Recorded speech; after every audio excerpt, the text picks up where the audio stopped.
Hey, what's up, everybody? I'm here to give you guys my review for Lucha Underground Season 1, Episode 18. And this episode is called No Escape. And this episode was taped on January 24th, 2015, and aired on March 11th, 2015. And we had Matt Stryker and Vampiro on commentary for this show. And this show started off with um, Phoenix. No, sorry. This show started off with Pentagon Jr. versus Arhenis. Um, I like this match. I thought it was a really good match. Arhenis starts off looking really good in the match, hitting a um, tilt-a-whirl DDT, a flip dive on the outside, and he did a super kick driving Pentagon Jr. on the outside. But then eventually he went for like a backflip dive, but Pentagon Jr. countered with a drop kick right to his head. And Pentagon Jr. pretty much owned him the rest of the match. He destroyed him. He hits a torture rack um, driver into the corner, a drop kick while Heenis was in the trio roll position, a super kick driving him on the outside, and then eventually the finish comes when he hits um, the package pile driver, and then that armbar variation on Alhenis, and Alhenis ends up tapping out. And then afterwards, he breaks the arms of Alhenis, and then he talks about how he has another sacrifice for his master. I like this a lot. I thought it was great. The match itself, I thought was really good. I'll give it 3.5 stars. Actually, I can't give it 3.5. I'll give it 3.25. It was pretty good. Um, so I'll give it 3.25 stars. And then we had a backstage segment with Phoenix and Katrina, and Katrina talks about how pretty much how you may be the man that is able to survive 1,000 lives, but you're gonna have to bury Mil Muertes if you want to truly get rid of him. So I like this. It set up a match for next week, and then we had another video package for Conan.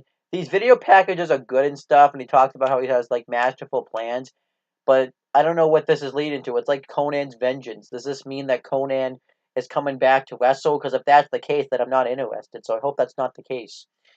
And then we had um, another match. It was Angelico versus Evilise with Son of Havoc as the special guest referee.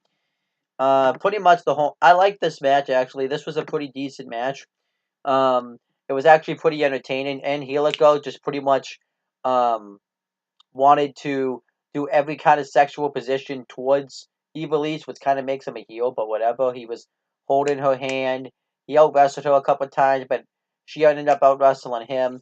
But there was times where he was in sexual positions when it came to pinfalls, and Son of Havoc was upset about it, so he would take off Evilise throughout the matchup.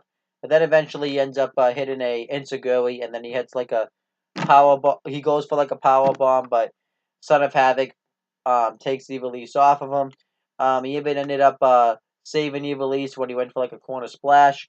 I liked that. And then Evilise keeps chopping him, and um, oh he and Helico is like turned on by it, and she wants him to hit um she wants him to hit her, but he refuses. But then he's about to do it, and Son of Havoc blocks the chop, and Son of Havoc refuses at one point to make the count and ends up helping and, Evilise, but then eventually he attacks Son of Havoc, and the finish is he rolls up um he ends up hitting an Insiguri by accident onto Evilise, and he pins her, and because Son of Havoc doesn't like all these sexual positions that are going on. He fast counts Evilise shoulders to the mat just so that way he doesn't have to, just so he could put this out of his match out of its misery.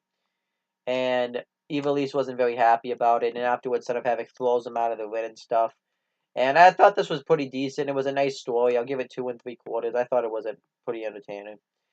And then we had another backstage segment with Mil Muertes and Katrina, and Katrina tells Mil Muertes that and reminds him about that time he had supposedly been burnt in that building and how you almost died, but you came out a greater monster. Well, now you're gonna be put to rest for good when Phoenix buries you in a coffin. So this pretty much set up a casket match on the next episode of Lucha Underground between Phoenix and Mil Muertes. So I like this. It was good. And then we had the cage match. King Quano versus Johnny Mundo.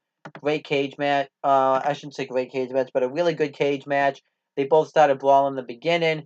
Johnny Mundo dominated the beginning portion of this matchup, hitting dives, throwing King Quano several times into the post. Then eventually at one point, King Quano chop blocks Johnny Mundo's leg, and he ends up falling off the turnbuckle. When he decisively picks apart Johnny Mundo, he throws him into the cage a bunch of times. He uh, pushes his face right into the cage.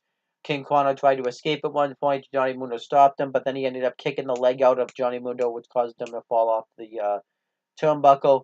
And then eventually, and then also King Quano hit a hit a splash off the top rope onto King Quano. No, sorry, onto Johnny Mundo, and Johnny Mundo kicked out of it. Johnny Mundo made his comeback, hit a drop kick, threw King Quano into the cage a bunch of times.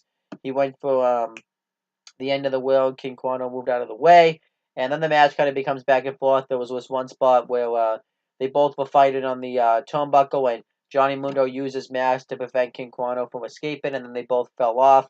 What didn't make any sense is that the referee was counting when it's a steel cage match, and there's not supposed to be countouts in a steel cage match. That was just weird.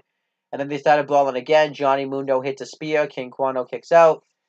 King Quano goes for the thrill of the hunt, but then Johnny Mundo reverses it, and he drives King Quano head first into the cage, and then eventually the finish comes when Johnny Mundo hits the Moonlight Drive, and he's about to escape the cage, but then eventually, instead he decides against it. He hits a end of the world with King Quano standing up, and he ends up pinning King Quano and getting the victory, and Johnny Mundo wins. Makes sense because Johnny Mundo is kind of like one of the top stars in Lucha Underground, so he made sense to win because I think they probably want to have him have a title match at some point, so that makes sense. And King Quano, I still think looked good in defeat. If I had to rate this match, I thought it was really damn good. I'll give it 3 3/4 stars. And then that was pretty much the end of Lucha Underground. Overall, this was actually a good episode of Lucha Underground. It wasn't a great episode, but it was still a good episode, so I'll give it a 7 out of 10, which is a C. And that's pretty much my thoughts on Lucha Underground. Please make sure you guys like, comment, and share this video so people will watch it. Make sure you guys subscribe to this channel for more content and click on the bell so that way every time I upload a video, you guys will get the notifications for it. Make sure you guys do the same thing for my Owen the Talkinator and CM Brothers channel. And that's pretty much it, guys. Talk to you later.